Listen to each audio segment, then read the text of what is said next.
All right, what do we got here? Are we opening with a little dream sequence? The dream sequence. I had this dream last night. It was so vivid.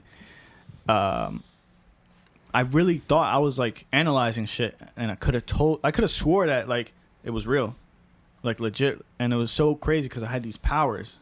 I started like channeling my Kai energy. I don't know if you're familiar with your Kai. It's like, you know, your inner energy. And shit. Yeah, I've heard about it, but I don't really know. Or some people call it chi. Mm-hmm. Yeah, chi. I had all these crazy like it was like Iron Man, like Star Wars. Like I could like, you know, move shit, manipulate things. Bro, it was so vivid.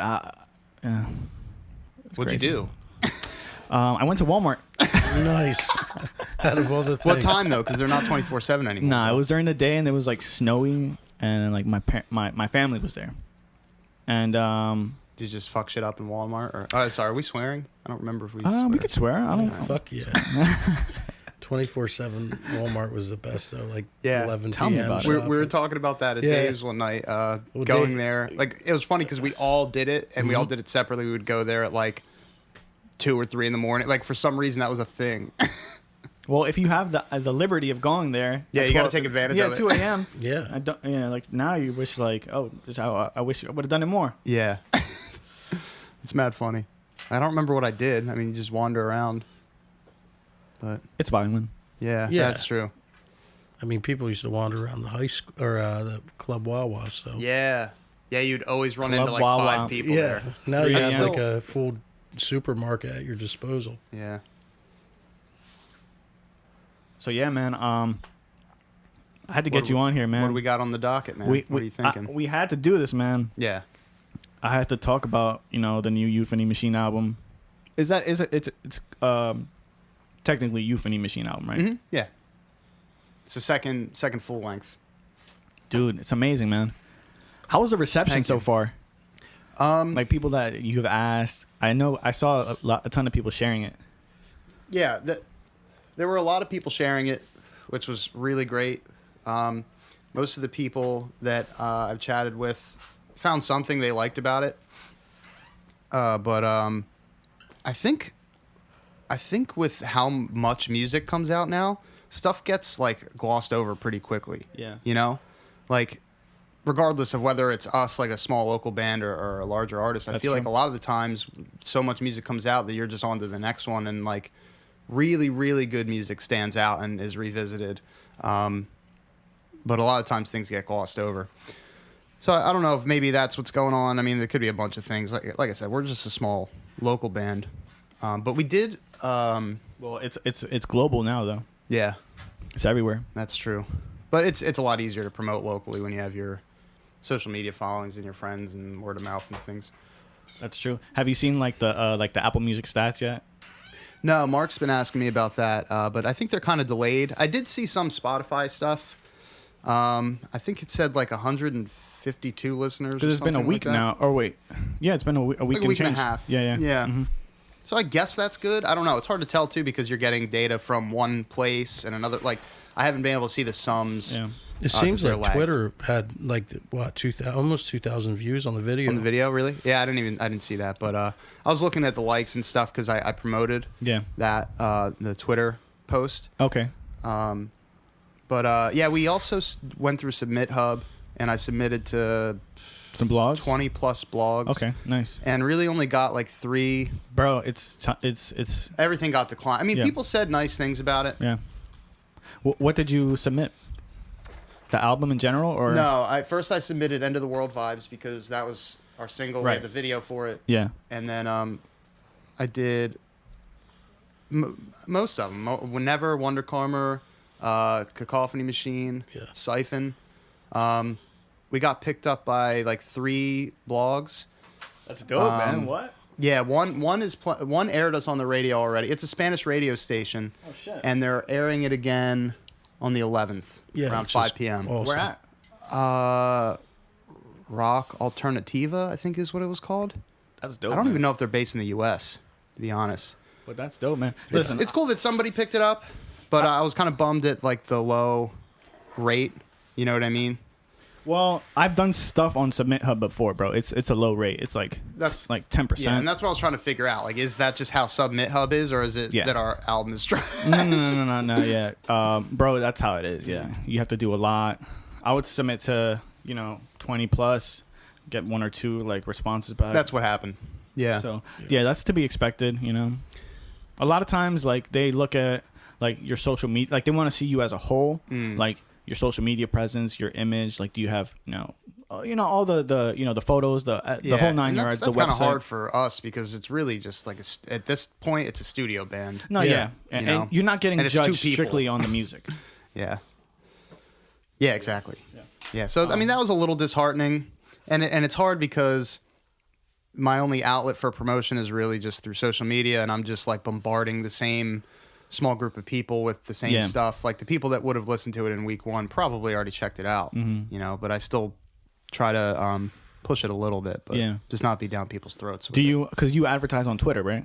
I advertised on Twitter and I tried it on Instagram, but something happened with my payment where they like froze my ad ability, and I never could get it back. I don't know what happened. It was whack. I would try that. Because especially if you have a video, right? I would retry that. And I've been trying, man. Yeah, I think that's what was really helpful about doing the music video, right? Like having a visual. Yeah. Maybe we should try and do it through your Instagram. Yeah, I can.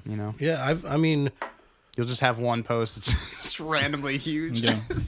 Well, we should definitely do a video to Euphony Machine. Yeah. We should definitely do that. Get you another visual. Yeah, no, that's a good idea. I think, and that helps with the stale promotion that I'm talking about, where like I'm just posting the same graphics and the same video. Right. At least if there's a new video, there's a reason to start pushing it again. Yeah, it's a good idea. I think for the most part, like the feedback I got was pretty positive. Everything seems like it's been positive. Yeah, I just want it to be wider. Yeah, that's really it. The feedback has been good. I think we both just believe we feel good about it. Like it's just one of those things. The more ears on it, you know what I mean. I think people will get the vibe, and the whole thing as an entirety has such a natural feel to it. So hopefully people, give it a listen. Yeah, I did have a couple of people point out that they liked that it sounded like an album because there's so many EPs and singles and things like that. Like, and it was definitely put together as an album. With the weird like montage at the end. Like you wouldn't do that in a single, right? Or an EP. It's a pretty like quick, smooth listen. Like it's not like a long album. I think it's like 34 minutes. It's very easy listening. I think my good friend Scott, he's a big music buff, and he was like, "Dude, the best thing was like." Wait, not Scott Arazi. No, Scott Dargis. Okay, Shout out Dargis. But his thing is, and he's been someone like, friends of both of ours. He's been there since the beginning. Like if he was in town, he'd come check us out. Yeah. And, his biggest thing was like, dude, as soon as it dropped, I streamed it, and it's like, boom, it was over. And he was like, in a positive way, was like, it was so smooth. Like there was not, because sometimes bands come out, and I feel like this with that new Backseat Lovers album. It's such a long, and it's not that it's even a bad album. Like the music is great, but like I feel like with this album, it just kind of hits, dude. It doesn't linger. Doesn't linger, and then be like for me going into it, and I don't know if I told you this, Marty. Like, but Wonder Karma for me was like the long, boring song. I never really cared. Not that I didn't care for, but I never like dove into it. And then when we had the listening party here, and being in the room with like Willie and Dave and you and like everybody that was part of it, it just, and it, it hit so hard, dude, emotionally. And then like, I'll see people now and they're like, that's the song. And it's like, I told Mike, I'm like, bro, it's going to be End of the World or Cacophony, no doubt, And so it's cool hearing other people saying other songs that we didn't expect, know, and. Yeah, it is really good. It's better than like we were talking about one hit wonders on the way over here. It's better than like everybody loving one song and not caring for anything else on the album. Yeah, I think every song got good feedback. If you look on the Apple Music, I believe it's Never and Cacophony Machine that are starred. It was, and now it's Never and Wonder Karma. Really? Yeah. Hold on, let me see. I think it's because people have been listening to Nevermore, and then Wonder Karma starts. Wow, that's what crazy. it is, right? That's crazy. Well, it was Cacophony. It's like the sleeper, like you wait till that bitch bites you. You feel me?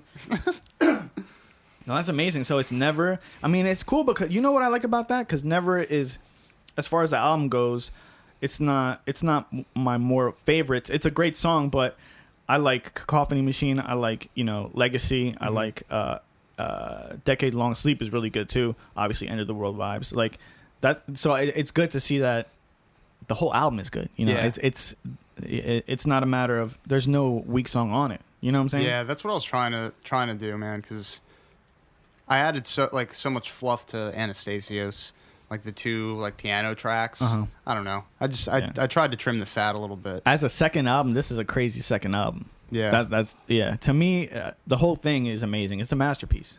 It's a whole masterpiece. And you're part of that, man. Yeah, I mean, credit like big hopefully time. it's not, like I like to be as unbiased as possible, right? But it's I've never heard of anybody. I don't think nobody from this area has ever made something like that. Yeah, ever. It's a hodgepodge of different influences. Yeah. And the process, man, I mean, really was so fucking fun, man. Yeah. Like, because for me, there was just such a long time I wasn't really actively playing, and then, you jump into this project, and, and then on the way you get guys like Willie, who probably hadn't played the guitar in years, yeah, there was a lot of that on this album. So actually. We just had all these rusty musicians. Love it, but love it. Yeah, you just got like great. this. It became like an open door thing where, like, for us, it was kind of like that 1 day a week commitment, and then, before you know it, like Willie, did his takes on 2 songs, and then the guy was still fucking coming, and it was great. It was like he'd be like, "What time next week?" And then like, me and Mike would be like, yo, didn't he do all his parts? And then, man. More people like that would be into it. They would just want to come and, because most of the time, not all the time, but a lot of it, man, was like 20 minutes of work, like hard work. And then we were just like fucking around in the breeze and like playing, like strumming and just, but that's like where I feel like a lot of the flow and creativity came from, because absolutely. Yeah. I think we tried to create like an environment and a vibe. And I think creating that not only attracted like other musicians to be around us, but like just made the album just like, for me, it felt effortless, man. Like in the sense of like, again, you didn't force anything. I went 8 years almost not playing drums, and drums, it's a physical instrument. You gotta knock the rust off. And it was like by our 3rd or 4th practice, I mean, really by the time we did that fucking Christmas song was when I really felt like I got my flow back a little bit, which is funny that we're coming up on that almost a year. I listened to that the other day. Dude, that's sick as hell, man. That's why I felt like we needed to do an episode on this, because it just needs to be recognized. That is not like, that's not just whatever, you know what I'm saying? That's like, that's putting you like in the realm of like rock star, like classic albums to me, you know what I'm saying? That's wild, man. Yeah, it's wild to hear that, man. I mean, I think, I don't want to speak for Mike, but I feel like for the most part, the process more than anything was just such a like monumental period of my life, like where like, I don't know, like I mean, besides end goal of getting the album done was huge, but like just really enjoyed the process, man. Yeah. I don't know how it was just so like fun, man. Like it was the first time in my whole musical, like, career, right, or whatever you would call it, of like not feeling like I don't want to go to band practice, or I don't, it was just like, dude. And then we had some where we didn't do anything. Yeah. Which made, but we would always go from it and be like, but the commitment, like we still met up, even if we just talked about it. And, that's important. Yeah, and towards the end, like Mike, he just got crazy. I think at like the end, there was like a 2-week period in July where I feel like we did nothing, because we just kept talking about what we needed to do, and then Mike, like the last month, he would just text me like every other day and be like, "Birth done, Wonder Karma done," like, and it was just like each week. Once you start, and then you were mastering and doing your thing, so it was like done, Martin. And then boom, before we knew it, the whole fucking album was done, man. I mean, that's the beauty of a deadline. And there's plenty of negative things to say about a deadline. But, I mean, if we didn't have that deadline, we would still be working on it. Yeah, I mean, and we had a few, like, we talked May, like, which was crazy. Like, we had a few, like, we were thinking of summer release, but we did also talk about a lot, like, obviously having a deadline, but like not forcing to get songs done because of a deadline, which I think made some of the songs just flow better, like Legacy. Because like Legacy, you know, which for those listening is the last song on the album, like that was the second song we were working on. And then like all these other, you know, a few of them Mike had prior and we kind of just patched together. But like Legacy was like the second song we really just boom. And then we ended up finishing it last, which is crazy because it is the last song on the album. It's funny because all that was planned from the beginning. Like we were working on it. We had a placeholder for the song, and then we were like, this is going to be the last song on the album. Let's finish it last, because then you can get that culminating feeling. Yeah. Like it's summing things up. That's dope. You know? I like that. I think the hardest thing, and it's crazy to even say like hard, but like when we were in the process, I felt like when End of the World was written,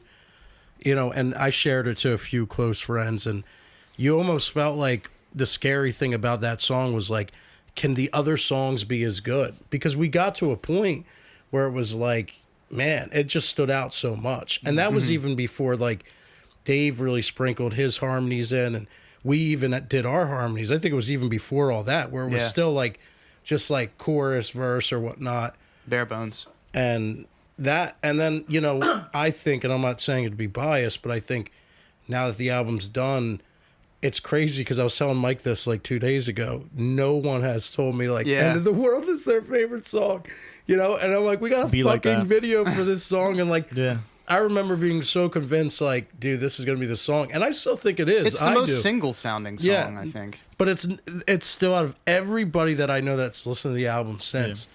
What's your favorite song? Never, Siphon, Never, Wonder Karma, you know, Cacophony. I haven't heard one person say like End of the World. And or maybe it's because sleep. They heard it well, Decade Long Sleep was like us drunk one night. We don't even know who hit the record button, and we just always liked it. We kept it, and we kept it. Just a little no, I mean, I could see that. It's just everybody has their own flavor, you know, and there's so many different flavors on there. Like, so, you know, people are gonna resonate with certain music a little bit more, I think. Yeah, that's it'd be like that. Yeah, it'd be like that. Yeah, I think, you know, I mean, before being, you know, part of the project, dude, like I've always been a fan of Euphony, just whatever Mike's done, and I think, you know, when you listen to this album compared to like Anastasio's and everything before, you can definitely feel that like connection with everybody. You know, that's what I think makes it, and I hope that resonates with everybody who's been a part of it. But like when you play this album, like there's sprinkles of everybody, and I think that's what makes it so special, man. Because it's like the credits were a nightmare. I'm still actually working on the credits because now like I have songs sampled that have other people on them. Oh shit. That weren't on the album, but they are on the album. Right. Yeah. Like LB played drums in Birth, but he didn't play drums in Birth. Yeah. Shit. You know what I mean? That's funny. Yeah, I mean. It's wild, man. Dennis is on like 3 songs, but he's actually only on 1. Yeah. Dude, yeah. I ran that album back like 7 times the day of, and then it just ever since, like, it's such a good like, you know, coming back from Philly. Yeah, it's cool to drive to. It's amazing. Yeah, and it just sounds like, you know, what like you hear from, like, you know, like the classics, you know, rock stars. Yeah. It's really put me in a space like I felt like I was in the 70s. Yeah, I'm leaning more and more into that. Like, it's becoming more and more just like my absolute favorite music, and it's so fun. Like, I think that's definitely going to be a direction we lean into. Yeah, I dig it. If we don't do experimental stuff, I mean, I want to do like a stupid album idea. Probably shouldn't. Well, he had this concept of like, what was it, like perfect keys or some shit. Yeah, like where you would couldn't piece play, them like, together. Yeah, you can only play octave, fourths, or perfect fifth. So it would have to like be in C intervals. major, right? Or what did that make sense? It just would have to be in like a scale with a whole note. Like I was thinking, we'd have to restructure chords. So instead of playing a traditional like C major here, you have your C, E, G. There, it's a triad because it's built on thirds. Yeah. But if you build a chord on fourths, you would have like C, F, and I don't know what the other note would be, but like you could like restructure chords so that they have the perfect intervals in there. And the other idea I had was having like a 3 or 4 song section of the album that is like the heart of the concept, where all of the songs can play over each other, like a puzzle. Yeah, so you could listen to track 1, 1 and 2, 1, 3 and 4, all of them. You know what I mean? Right. Yeah. Yeah, man, it's crazy. But if we don't do that, we'll just do 70s rock probably. You can't go wrong with that. Yeah, You can't go wrong with that. No, yeah. That'd be a cool concept, even if it was a 4-track EP, yeah. like where It could be something in between. Yeah. Like that's different. Goofy. I've never seen anybody do that before. Yeah. Dude, that's crazy. So you have it on Apple Music, Spotify. It's on Tidal? I think it's on everything. Dude, I had to switch off Tidal, man. Really? Yeah. Why? They kept playing on my name. Like, I would just not come up. Or it was, something where, like, specifically my work wouldn't play. Like, everybody else's work would play. I'm like, that's crazy. Like, eat a dick. That's terrible. Yeah. That's distributed through DistroKid, right? Yeah. Yeah. But That's everybody weird. else was good. Everybody else was good. That would piss me off. That's crazy. Yeah. Dude, What? we gotta shoot this video, man. We gotta shoot this video for Euphony Machine. What would you do? What's the vibe, man? What would you do? Well, I'm going off of your ideas, you know. Well, I have a really stupid the idea. board game ideas, right? Yeah. I love it, man. Let's do something. Look, like I'll have the drone. You wanted to do it at your house, or? Yeah, my porch. Yeah, let's So do I it. could just flip the table. Yeah, I think we got to do it. I think we're at that point now. I mean, the first week, man, I mean, even YouTube, we got, I think, like 200 views in a little over a day, which I was shocked with that. I was like, wow, people are at least watching. So I think another video will definitely add to that, you know, getting people to Videos help a lot, check man. out. Yeah. Just do a video for each one. Fuck, Yeah. really? I mean, it's something we could do like every 2 months at this point. And Yeah, you know, I've read, like, just because of the way social media is and like everything's short format, like even if you didn't do a whole music video, if you did like a specific like reel, Art. like, you know what I'm saying, That's like true. 20-second, 30-second, Yeah. and just but really like treat it like a music video, you know, Right. but just, you know, that's all, like just a little And it's a lot less effort because you don't have to do a whole music video. right, yeah. yeah, I mean, that's actually a really good idea. Yeah, because think about what we did with the video. We chopped it up and posted the chopped up part. I mean, you had the full thing on YouTube, but Well, that's how we consume media now, you know. I would suggest getting into the reels, you know, like doing reels, like for sure. Yeah. On that, yeah. Yeah. I don't know. Are you guys on TikTok? no. I'm like a follower. I don't really post anything. Yeah, I don't like TikTok. I try not to go on there because you could spend a whole bunch of time just scrolling. It's like so scrolling. addicting, man. It's crazy. Yeah, I took it off for that reason because Yeah. It's wild. It's wild that we're addicted to Yeah. things like that. Yeah, dude, I find myself like every night at a certain point, like when I feel like I'm done for the day and kids are good, it's like the scrolling, the TikTok world, dude, and you're just like, look at this crazy funny video, you know, like, and you get sucked into it, man. Yeah, you and, do. And then there's like this, now it's just like even like crazy shit, dude. I've seen like people get killed and shit. Like, car accidents, it's like now it's getting fucking on TikTok. crazy. Damn. Yeah. Yeah. That's horrible. Saying like people are sharing, like, I mean, maybe more Instagram reels. I guess it's kind of all the same shit. Yeah. But one's run by China.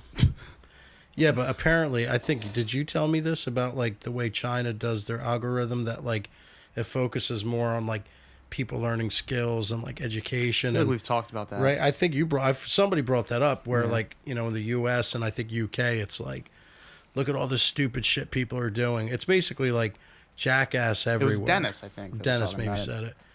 And it's the truth because it's like, and dude, I get, you know, but I think for young kids, you know, they just get to a point where it's like, that's what they see and they think that's like the thing to do, I guess, you know? Yeah. When you say stuff like that, it makes me feel like it's a concerted effort. You know, like you know they, you know, because if you ruin the youth, you know, You run a generation. you debilitate a country. Yeah. Yeah.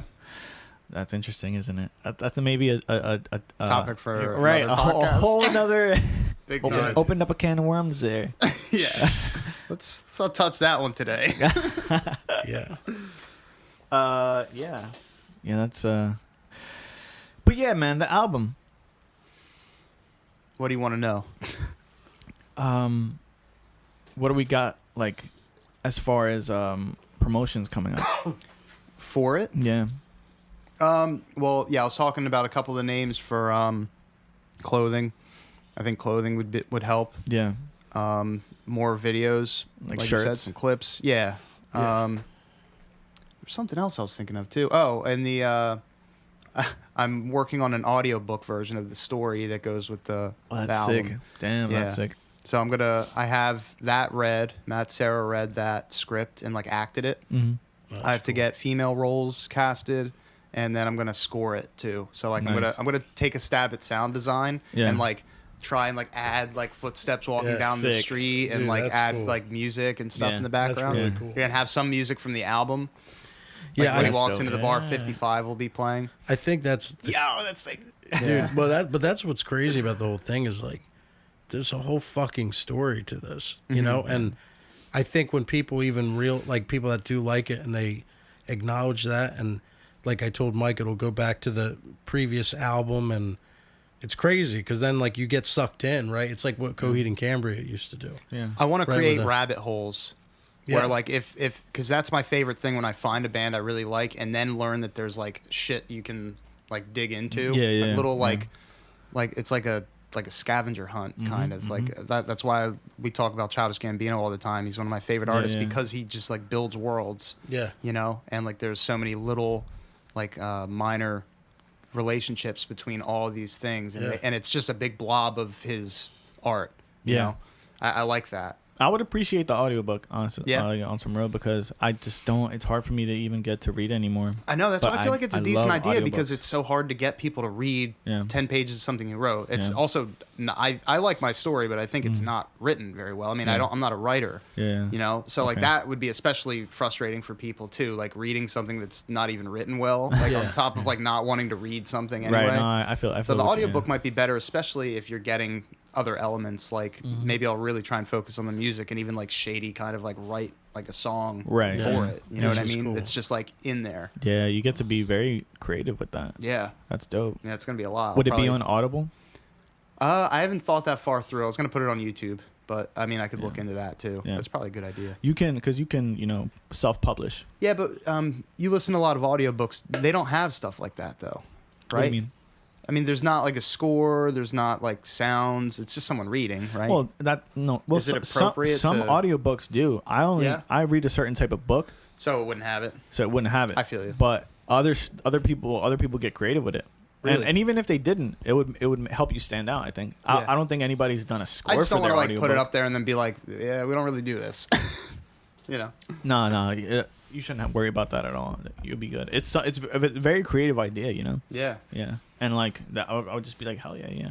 Yeah, I didn't put a lot of thought into it. It was kind of like a knee-jerk reaction to the listening party. Yeah. Because I wanted to read the story before we listened to the album.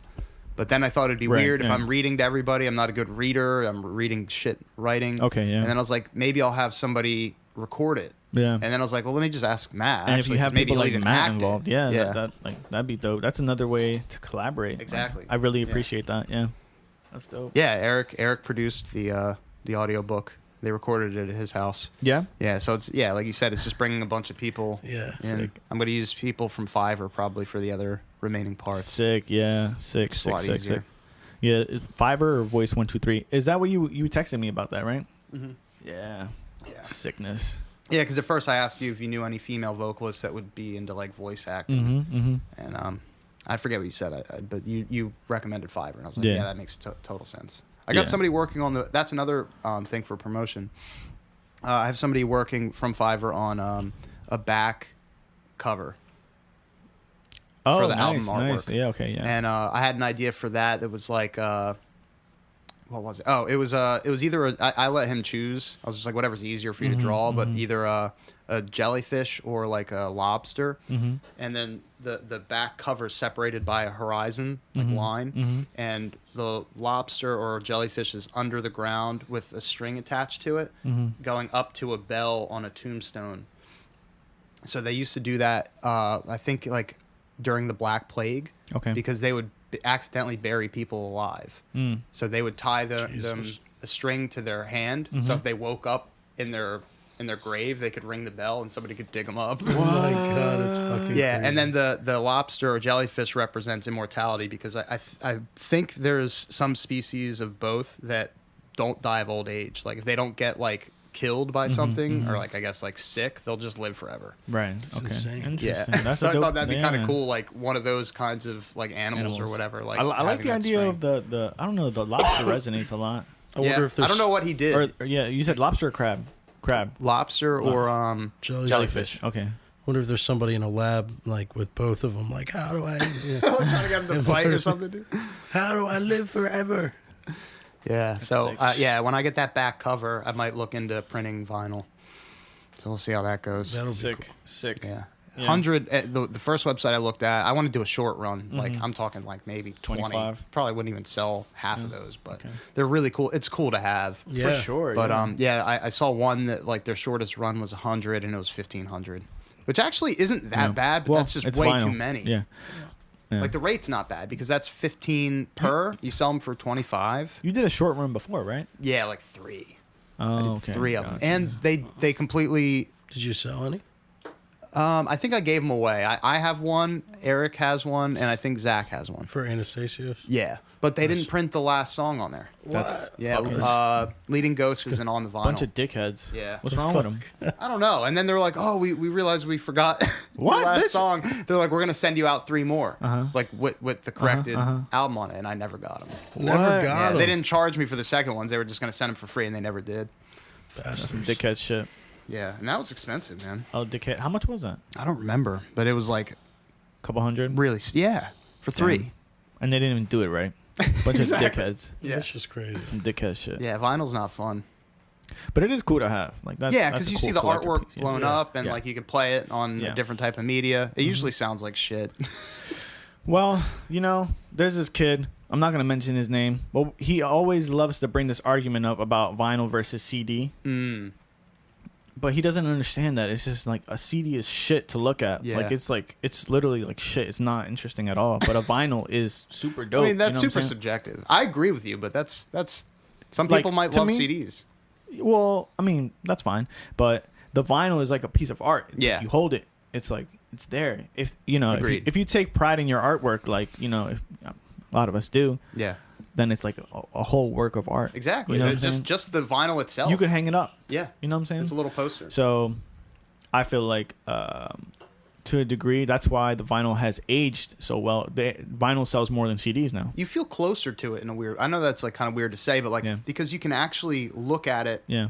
and see what you're listening to. Yeah. Like you can see the hills and valleys if you look at it, like Yeah. angle it with the light. Well, it's analog media. Yeah. So it's not like a CD. It's all digital. It's really zeros and ones. Yeah. You know, we don't. That's what I mean. Like you just feel closer to Yeah. a vinyl. It just feels more natural and like Yeah. more. And what does the needle just make a frequency? It rakes over the hills and valleys, Yeah. and that's what makes the noise. It's cool. Like if you go to my vinyl player, you can turn the speakers all the way down and like just listen next to the stylus, and you'll hear the music playing from just the stylus hitting the grooves on the vinyl. Yeah, it's Who really cool. figured that out?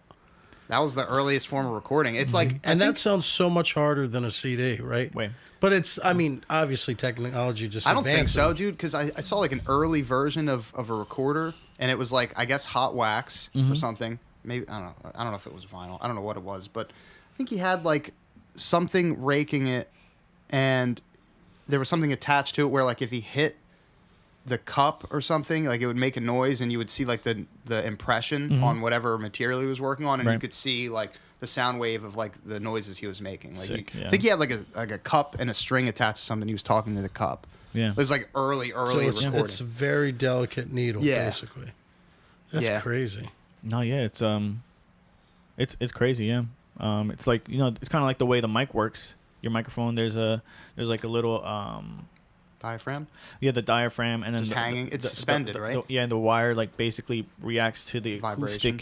acoustic waves that you're propagating, and that little a wire going back and forth creates a voltage. Oh, wow. So And- crazy. Yeah, and then that's how we get the waves into the computer. Yeah. So I mean, I just feel like the vinyl is more. I don't know. It's more of true to its Precious. art. Yeah. It's true to its art. I don't know. There's a lot. Yeah, there's a lot of things about vinyl too. Like even just the wear on a vinyl. I was just about to say that. and the crackles. Like Yeah. every vinyl has a life. Yeah. And an imprint on grows. it, like a fingerprint. Everything is unique. Yeah. You know, your Sgt. Pepper's and My Sgt. Pepper's won't sound the same. Exactly. You know. Yeah. Have you ever seen the website with the dude that collects white albums?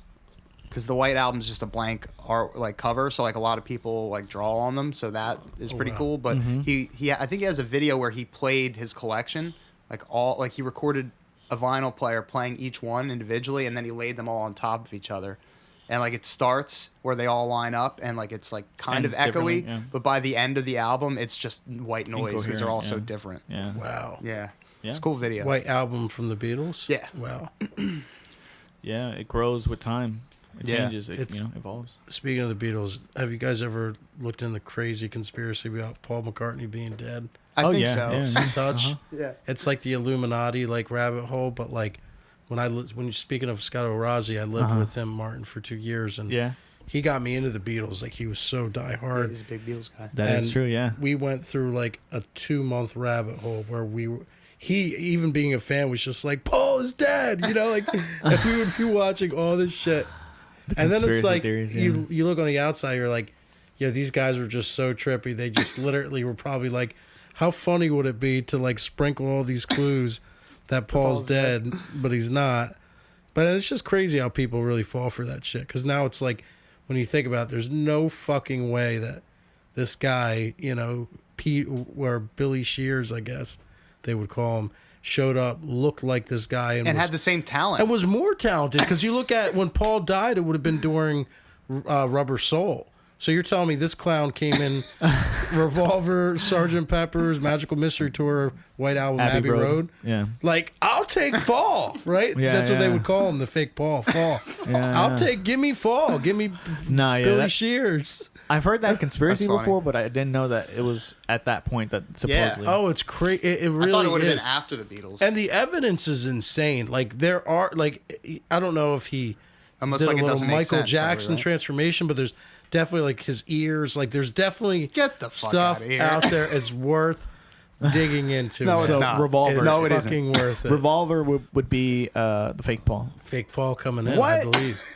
Dude, you're right. I'll take him. Revolver's I'll my take him. favorite. Fall, By yeah. the way, that's the best Beatles record, I think. Revolver. That's where I start liking Beatles work. Yeah. I like Rubber Soul is cool, Love Rubber Soul. and like the other stuff is cool, but where I really get it like involved, like really just it's Revolver. Is that Sgt. Pepper? open with Back in the USSR? No, Taxman. Taxman. Oh yeah. That's a classic. Yeah, I mean, It's Harrison Bergeron. We basically ripped them off. Love it. I've always been dead middle. Help, Rubber Soul, Revolver, Sgt. Pepper's. Like those four. Tied.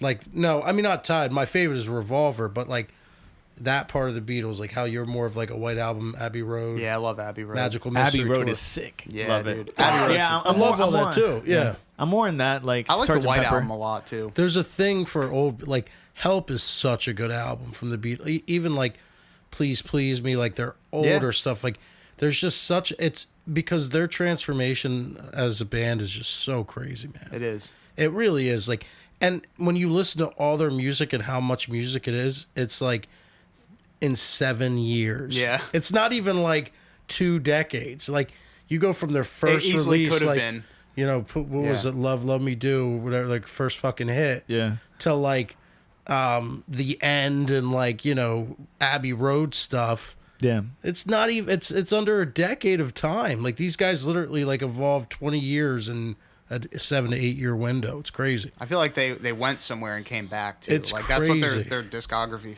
feels like. That's they why- were home. They Yeah. left and went to like some crazy faraway planet, like Yeah. writing really like psychedelic stuff, and then came back and just wrote like a 70s sounding record in the 60s. It's listen, it's debatable, and I'm sure there's, you know, even people listening that'll be like, "Oh, the Beatles suck," but it's like, man, I mean, for me, I don't think any artist to this day, and maybe ever, will like accomplish what the Beatles accomplished. I mean, like, we're looking at what 1959, 60 when they formed. Dude, we're going on almost 80 years, 70 years, and like people are still fucking listening to the Beatles. Yeah. I mean, and I guess you could make that argument for like Elvis Presley and obviously the classics like Beethoven and all that. But I'm saying, like, for what the Beatles did, like how their music still resonates with people, it's crazy. It really is compared to all like classic rock, man. Depends on how much music transforms.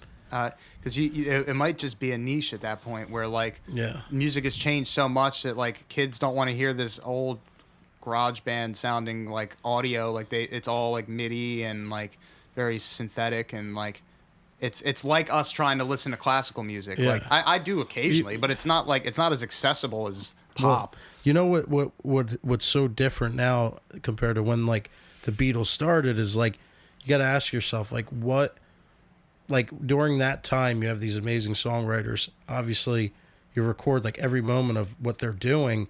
Now we're in an area where it's like, dude, with TikTok and fucking reels, like everybody's fucking talented. And that's what's crazy now is because like you'll go through these reels and be like, holy shit, that person's blah, blah, blah. You know, and it's like, it makes you wonder like back then, were there people just as talented? Sure. And the media just wasn't, or like the video and the, you know, following those artists was just a totally different relevant. Threshold. You couldn't Because then it makes you like, if the Beatles were now, would they be irrelevant?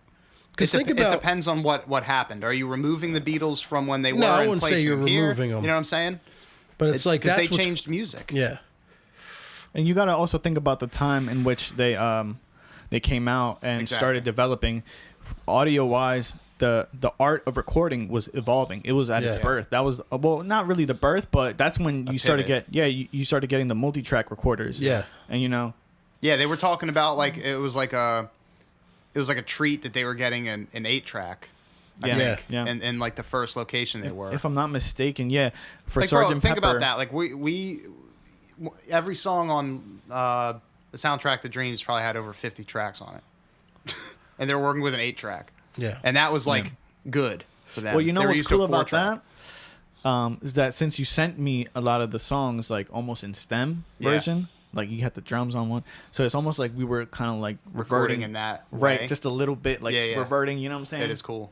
Yeah, I did really like that process. I think for the sound it worked very well, like for the style of music, because it was much more rock oriented, and rock is your typical core band: drums, bass, guitars, vocals. Right. So for plenty of reasons, it would get different with like a dream pop or like something that has layering synths and all that stuff. You'd have to have each individual synth mostly.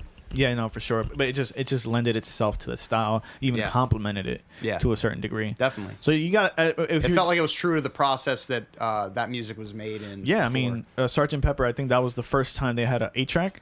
Okay. Was it? Hold on. I don't know, probably. Yeah. So I mean, they came in at a moment where shit was really getting interested. Yeah. And they did a lot they fooled around with tape a lot, as far as like speeding things up and like where their cuts were. Like they would change keys and like have to like do stuff with the tape. It was weird. Yeah. Like Strawberry Fields, I think, is like what they do, like little they did like a little they would speed things up. Yeah, I think that's what it was. I think they wanted it to be in a certain key, so they had to speed it up. Yeah. Which is crazy. I mean, crazy. I'm trying to look up if it was like a multi-track. I think it was like an 8-track or something like that. But Sergeant Pepper's. Well, that definitely got more involved. What was the album before that? Revolver. Okay. Which it was Revolver, right? Yeah. Their most underrated, like post Revolver and Sgt. Pepper's is Magical Mystery Tour. Yeah, I didn't get into that one as much. Oh, dude, Baby You're a Rich Man is on there. Yeah. Such a good. There's so many good songs. I mean, really, it's with the Beatles. I feel like just going back, dude. Even their early stuff is always so good. What do you guys think is in our future as far as what music will do? With like what direction genre? It's going in? Like what genres will be top? What do charts look like in 20 years or 50 years? Like, what do you guys think is the trajectory of music? It's tough to even see what type of sound will even be like the main sound, because with the whole like media thing now, dude, like everybody has access to make great music. So it's like now there's such a like what would you call it, like a saturation. Yeah. So it's like what's gonna prevail? Yeah. Right. Well, I think it seems like everything now is like a reunion, like the emo feels coming back. That's always been the case. It's just our turn now. A lot of the bands that we liked that are returning are doing it now. Yeah, bands have always been doing that, I feel like, right? Oh, for sure. Yeah, absolutely. Yeah. But what Mark just said was like he doesn't know what the main thing will be, but I mean maybe that's also the problem too. Like it's not going to be like jazz and then rock and then hip hop. It's not going to be like the genre and then everything else is underneath. It's just like everything is. It's just a soup, you know, and like there's no like there's too much genre bleed to even say what. I mean, I guess that's why pop is a good name for what it is, because it's ever changing. Right. Yeah. Yeah. But it does have a sound. Pop does have a sound. Well, right now, what would you say pop sounds like? Oh man, I know it when I hear it. I mean, let's talk about pop stars. Let's talk about Ariana Grande. Taylor Swift. Taylor just broke Swift. a bunch of records. Yeah. Nicki Minaj, right? Who are the top artists? Megan Thee Stallion. Ed Sheeran? Yeah, I think he's still pretty There has to popular. be a way. How do we look this up? top plays on Spotify, but you'll just get Taylor Swift. Drake. Drake is popular. Drake is popular. Yeah, it's. I mean, that's pretty much what it is, right? Yeah. Today's hits. Let's see today's hits. Rihanna, Drake, 21, Taylor Swift, Beyonce, SZA, Beyonce.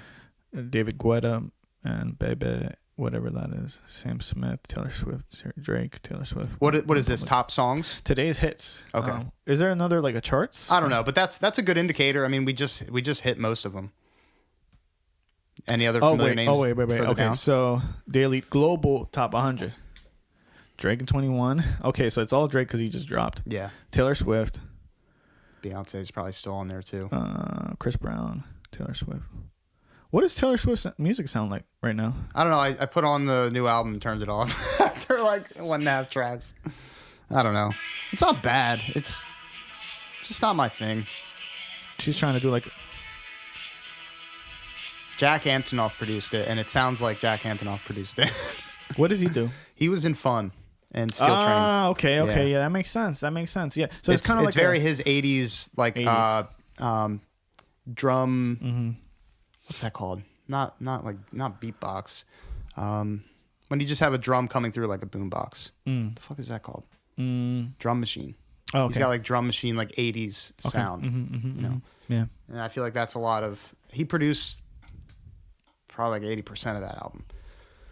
Yeah, I mean, if you were to ask me, I feel like hip hop is the driving force, and that will evolve into, because if we look at what music has been so far, you know, you have the blues, you have rock, and you know, you have hip hop, and you have like different iterations in between.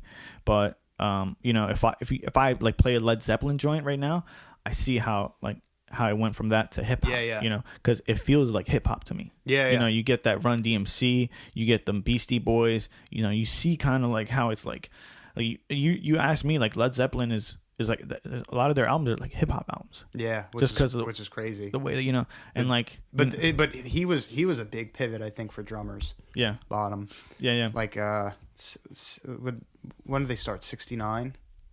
It's like a 70s band, more or less, right? So up to that point, I feel like I'd never really heard anybody drum the way he did. You know, I feel like it just slammed the doors wide open for rock too. Yeah, it was at that time it was a little groundbreaking. Yeah. They're like a jam band, like super group thing.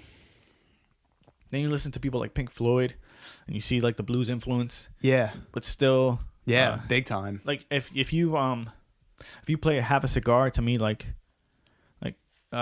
it feels like a hip hop record to me. You know, it feels like I could see like how that was there, and then it came to all that we have now. I can see it. So I mean, I see it more with Led Zeppelin. Yeah. To me, Pink Floyd is a little more subdued, but I could see it. Well, if we looking at disco, because like a lot of people say that another disco brick in the wall, another brick That's in the wall. True. You know what I'm saying? Yeah. So like I see it evolving. A lot of when those bands are using more straightforward like 2/4 beats. Mm-hmm. That's when it's reminiscent of like what hip hop could have stemmed from. Yeah, you know. So, what it would be like. I mean, now you know the internet is at full force, so you have a lot of influences like being exchanged. Yeah, like they're just, it's like cross contamination. Well, what do you think? Do you think that trend will continue, where there's kind of one prominent genre like we said, we went through those eras. The big ones that were most recent in modern music history would be like your jazz, blues, you know why? rock, hip hop. Do you think that trend is going to be broken, or do you think it'll continue where there will be one prominent? It'll genre? continue like that. It'll continue. And what do you think the next one is? We probably, I mean, haven't heard it yet. You know, how long has hip hop been around? Like, really, 80s. like 80s. So, like, what, 40 years? I don't know. Right now, it's still an evolution of hip hop. I feel like it's like, you know, it's kind of like the way life evolves. Yeah. You know, and you're always gonna have those people doing like, you know, the throwbacks. Like, there's people who do like throwback, you know, Definitely. music, like that's classic part. That's rock. part of the cycle. Or like, you know, like they want to do country, or you know what I'm saying? It's part of the cycle. But you have this. It's almost like our universe. You know, it's like, well, our whole galaxy, our solar system, just like traveling in space, and everything else is like it's revolving at the same time. It's revolving at the same time. Yeah. And I can kind of see that's like what the music feels like. Like, it's just kind of constantly evolving, and everything else. You know, it's cool. Yeah, I mean, I don't know where we're going with it. I mean, I don't think there's like a new crazy genre I feel out there like right now. dubstep was kind of groundbreaking when it started. Yeah, what are we talking about? 2000s, more or less. Yeah, like late 2010, 2010. maybe. I thought that was kind of like, I got vibes that maybe there was a shift coming. Yeah, and I don't think it really happened. yeah, but it's still like prominent. It's Yeah, still but like it's not. in the mix. It's not like it's not taking over like rock and hip hop. Right. Yeah, it's a little more niche, I think, than hip hop. You know what I'm saying? The Like, other thing that keeps popping into my head is trap music. trap music. When I really like, when I started listening to like Polyphia and hearing trap beats on like a kit, that started making me wonder if trap is going to really start influencing, Like trap, and bleeding like EDM. into. No, Or- like Like, trying to think of. I mean, a lot of it is in the drums. uh-huh. I could play. Well, Yeah. yeah. Let me hear some. I'll play like a little clip because I don't know if we can play music on here without. I don't know what a good. Oops, no, not that. Maybe this song. Yeah, and like that, like detuned synth sound. I feel like that kind of adds to what I'm hearing when I think of trap a little bit. Like trap music. Yeah, Yeah, I can see that. Yeah.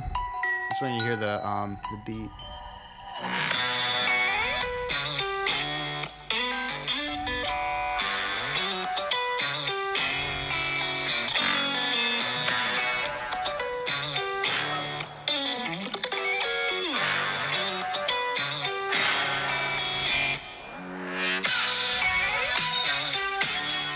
You know what I mean? Yeah, the hi-hats. A lot of triplets, the hi-hats, like the changing That's cool. Yeah. frequency of the hi-hat hits, like stuff yeah. like that. It sounds like trap to me. I don't know if that's accurate. That's what I think of. Yeah, no, I could see that. But hearing it on a kit and Right. like and in that space, like it makes me think that it might be really easy for that sound to bleed into a lot of genres. Yeah. You know? No, yeah, I could see that. Yeah. Yeah. Polyphia, right? Yeah. We were just discussing how like music is evolving and you know, all the current players that are like dominating right now, and Yeah, you weren't here when we were looking at the charts, right? No. Who do you think's at the top of the charts today? Like top 10 songs Top 10 songs. that were played today. What do you think? Taylor Swift. she's up there. And my wife's a big fan. That's why because she just got her new album. Nice. Fuck. Who So you've else? heard it? Yeah, it's pretty good. You I like like it? Taylor Swift, Yeah? Shady. I do, man. I mean, like, I'm not listening to her in my car and shit, but like, Yeah. I don't think it's bad. I think she's got a great voice. But I would guess like all pop, right? Like, I mean, who would even be rock? Blink's single? Oh, That's maybe. pretty It fucking wasn't bad. top 10. No, like top artists, like top at least art. on Apple Music right now. I would probably say there's nobody I know besides like Taylor Swift. Really? Because I'm not really into too much mainstream now, you know? Yeah. Yeah, we were saying like Ed Sheeran. Okay. Ed Yeah. But she wasn't on there. He wasn't on there right now. But yeah. but if we went top like total plays, that might look different. Yeah. I mean, it would look similar. Yeah. Taylor Swift would probably still be up there. Beyonce Right, who else and was like on there? Drake. Drake. How would I phrase this? Top artists. Top total plays on Spotify or on streaming. So check this out. We were pretty much on point. We missed a big player. Drake, Ed Sheeran, Taylor Swift, Bad Bunny. Oh wow! I didn't realize he was that popular though. He's huge. The Weeknd. The Weeknd, Justin Bieber, Eminem, Ariana Grande. Okay. I mean, that makes sense. Yeah. Post Eminem Malone. just got some crazy recognition, right? Didn't Really? he just get... I don't know. I've been seeing him more on Twitter, like stuff about him on Twitter, but I don't know what it is. That's interesting. Yeah. So I mean, yeah. That seems so bland to me. Yeah. Yeah, I mean... Yeah, honestly. I mean, that's just my taste. It's a total subjective Yeah, statement, yeah. but like that seems so boring to me. But we all know. I mean, most of the best artists you're searching for, you know, and I mean, in retrospect, they still have some sort of a following. Like, Yeah. you look at back in the day, like how big Brand New were, but they were not really like commercially big, you know. But they East Coast It's kind of folk. like the early November right Yeah. now. I mean, look, I'm all about it. I'm not. For me, I grew out of emo phase. Like, and listen, I loved the early November, Hello Goodbye, Census, right? All those bands, we all liked them. And I'm not even trashing them, not saying I wouldn't listen to them now. Probably wouldn't. And it's nothing against them or their talent, just the emo phase. I don't have anything to be upset about, right? I mean, I mean, well, when you're in that stage of your life, like, for sure. you know, you cling to emo because your girl cheated on you or your fucking boy, you know, like there's a reason. Like, I feel like a lot of people can grow out of it. I think most people get back into it because it's nostalgic. And I'm not saying, like, for the early November as an example, that they're not writing music that's like similar to that. Their new album's really good. I did listen to it and I liked it, but for me that sound just kind of fizzled. And I think this day and age, that's really what it is. It's like the smaller bands, right, that we all cling to like 15 years ago are doing their, like, you know, comeback tours and reunion. And then you got bigger bands like Blink and, you know, the same time period, but on a bigger scale, doing the same shit. It seems like, you know. And Well, it's funny because I feel like I've heard emo bleed into a couple other genres in the past like 3 to 5 years. yeah. Like more like actually like hip hop. Yeah, we get a lot of emo Yeah. hip hop. Yeah, it's weird and it's cool. I think it's cool that those two genres meshed. I think most of the time emo, I think it was easy to class. But when you think like Brand New would technically be the most emo-est band on the planet, but you wouldn't say they're emo because everybody would classify them more as like an alternative. So I think really emo was just like our way of like lazily classifying this new genre. It's almost at the like time. it's almost like a generation, it's like kinda, time period more than like a style. It's Yeah. what happened to a degree. when, like, I like to call it like when the big dogs, like, basically like when you look at like punk rock and like Green Day, who made it like mainstream, and then Blink took it and made it pop, and then you had all that pop rock stuff. Remember, like after Blink blew up, you had like that Newfound Fall Out Boy? Glory, Fall Out Boy. Okay, yeah.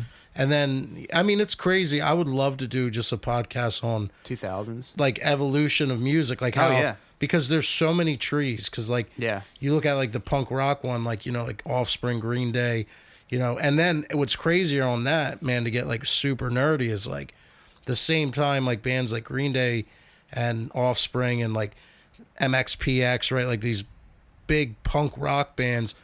You had the same, like that Nirvana, Alice in Chains, Pearl Jam, that whole Soundgarden, that whole fucking grunge.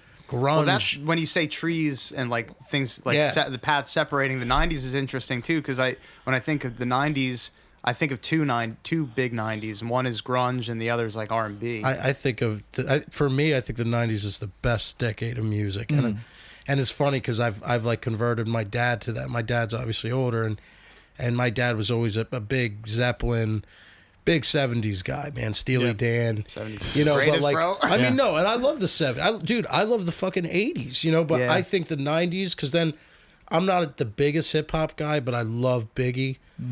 I fucked with Tupac, like, you know, I mean, so early Jay-Z. So, like, when I think of the 90s, then the fucking pop, dude, like Backstreet Boys, NSYNC. like Britney NSYNC, Spears. bro. No Strings I Attached, that was my fucking shit, loved those albums, dude. Hanson, you know, like Yeah. so then the '90s has like punk, grunge, pop rock, and hip hop. Dude, I like for me, Smash Mouth too. I'm not even gonna lie. There's just to me the '90s was just an explosion of different genres. That's why I think it's the best.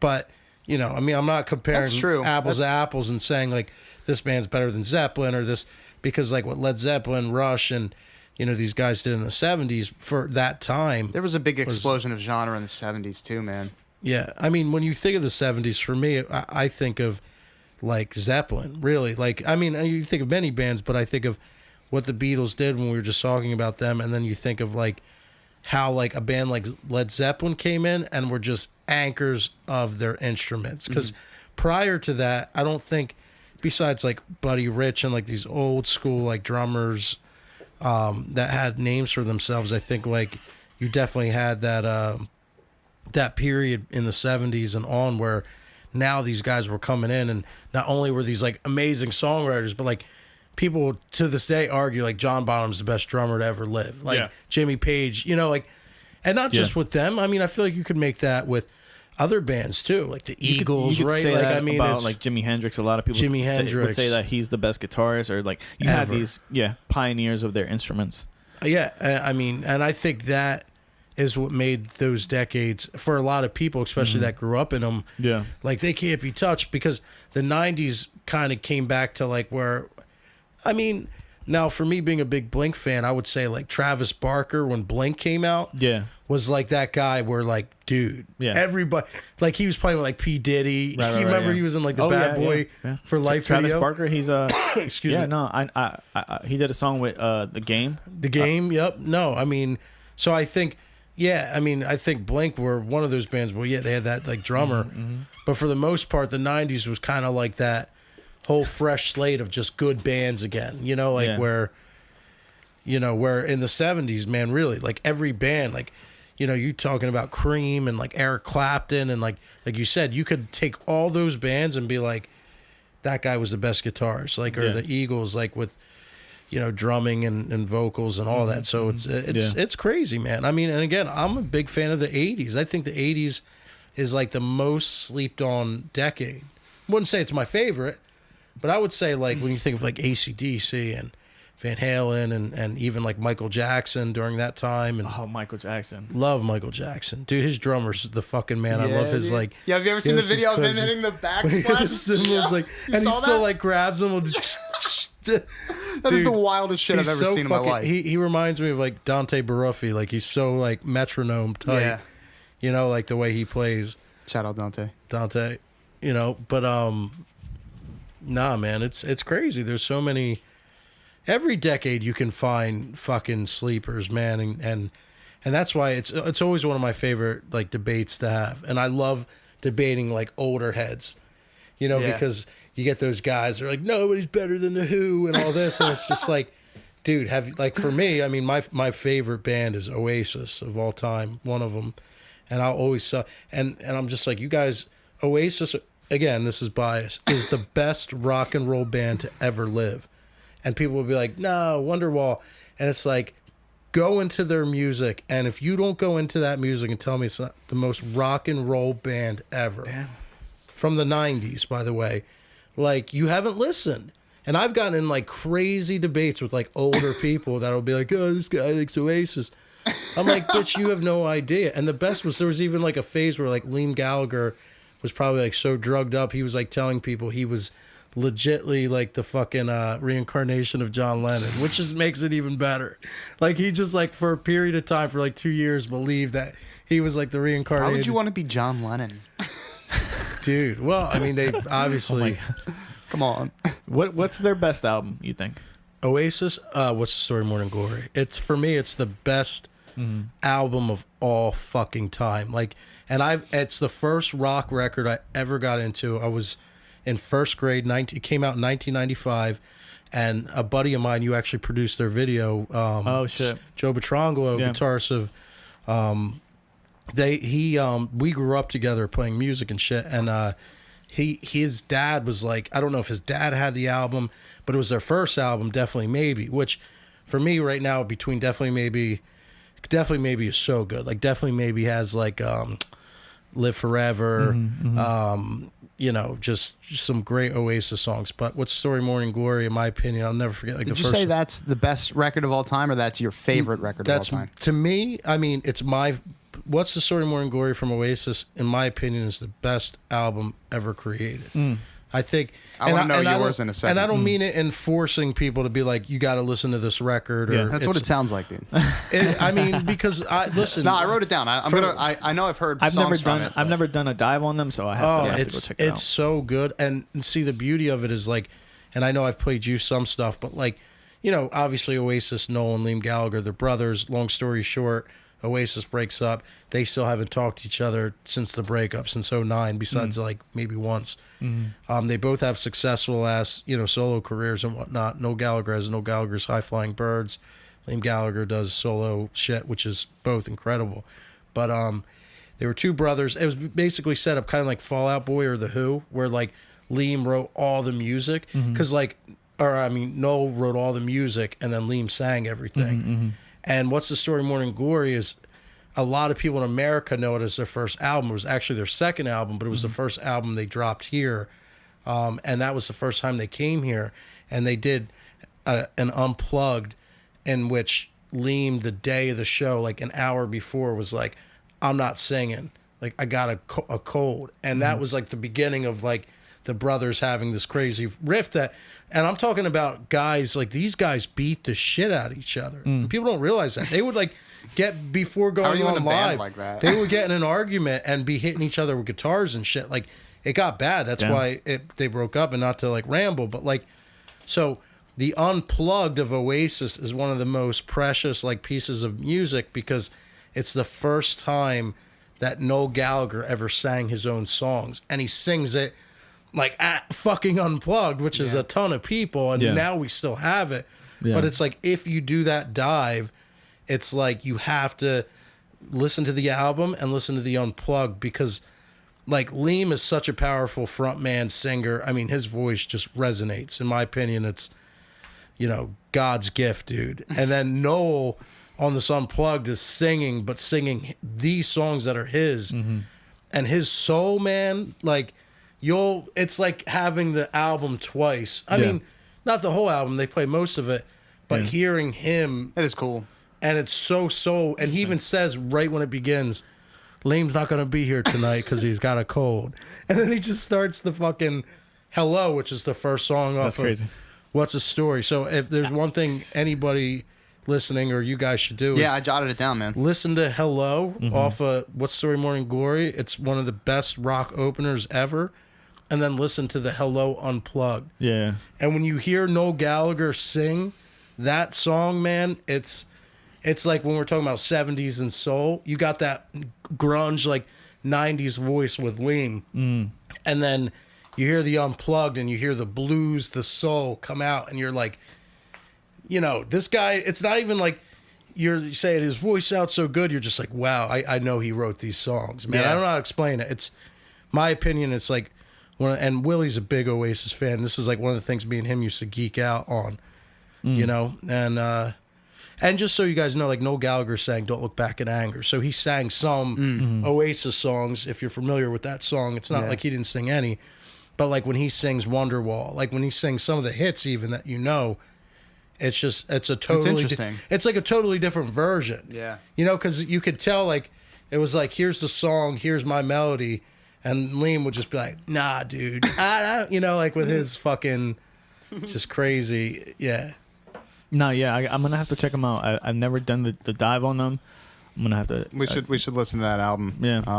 I wanted to ask you guys real quick. I do want to shoot that question at you. Yeah. But do you guys did you guys see that like week or like couple weeks where Steve Lacy was on tour? Did you see any of those videos? Like somebody threw something at him. No, I didn't. And then there was like a smoke machine problem where like he was like coughing and shit. There's something else that happened. Like it just seemed like every day there was a video out about how this guy's tour is just going horribly wrong. No, I didn't see that. Steve Lacy. I don't even know who that is. I only listen to one song that I know from him. I like it a lot. He's a guitar player. But yeah, I wish I knew like what else happened to him. But I figured I'd ask to see because I don't have the full story. This was recent? Like a month ago. Okay, no, maybe. yeah. Within the month. It's been a crazy month in the news cycle, so I have not. It's been. Well, yeah, I'll tell you what. There's been this year though. There's been so many great albums, dude. Like speaking of music, like I don't know. I'm pulling up my phone just because there's so many. But dude, like obviously we were just talking about the Backseat Lovers' new album, but you guys have to get in this band called the Happy Fits.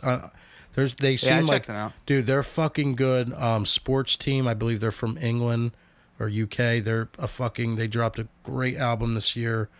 Dude, just so many good new artists this year, and I think that's been what's so exciting about, again, back to the album and being in music in general, man, is like I feel like it's an exciting time for rock music right now. Yeah, and it seems like rock is kind of like, looking on the outside looking in, but like sometimes that's when rock puts out its best music. Yeah, I'd agree with that. I always felt that way, man. Yeah, it's like a pendulum. It swings, and it's cool, like the reunion stuff. Look, I'm not dogging it. It's cool. I've always been that guy. It's like, everybody knows that guy that's just not the reunion guy. And with music, I've always been that guy, and it's nothing disrespectful to anybody who's about it, but. Well, yeah, I mean, it's cool. I get it. It's cool. Yeah, it's kind of because people are excited to hear new stuff. It's like going back to your ex. Like it didn't work out. We don't need to do it again. Yeah. Everybody wants to like rekindle. Sometimes you can't. I mean, and you gotta. And that's what makes that music even better. It's right. like, I mean, listen, I'm the biggest Blink fan in the world. You know how disappointed I was to that new song? Cool. I think it's cool that there's reunions because if you were a fan and maybe you were younger, like you couldn't see them live. That's true. And then you get even if they're 100% as good as they were before, you still got to see them. Yeah, you got the experience. For sure, yeah. I don't know. I think it's a good thing. Yeah. And then like think about people that have kids now that might like some of that music. It's like I used to see these guys like all the time. Like now like we can share that together. Yeah. Yeah, that's a good point. Can I ask you? So how did you phrase that? The Oasis album. His favorite album. The best album. In my opinion, the best album. it's the best. And to where I'm so strong about that, nothing comes close. What do you got? All right. Best album of all time. Okay. Yeah. I would have to go with Kanye West Graduation. Graduation. Yeah. Okay. That's it for me. Why?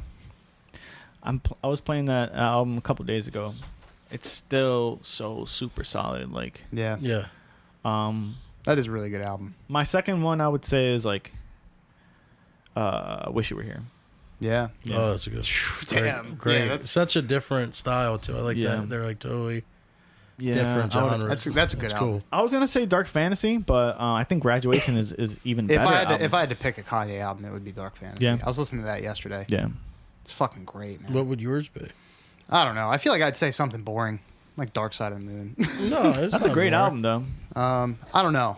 Yeah, it's a great. I mean, that's up there, man. That's a really good album. Yeah. It's always cool being like we're all of us being musicians, like knowing what album it was for you, and that's, and then when you share that, even if they don't feel like, for me, like I don't expect you guys to listen to that album and for you guys to be like it's the best album ever made, but like the fact that you might listen to it and be like, the same with me, maybe listening to Graduation, man. I've never really listened to Kanye. Yeah. But knowing that, wow, you've never really listened to Kanye? Never. You should check out Graduation. Yeah, Dark I will. Fantasy. I've always been a weird hip hop guy. Like, like I used to like G Unit. 50. G-Unit. I had my moments with like Eminem. I really liked Kid Cudi. I still do. Yeah.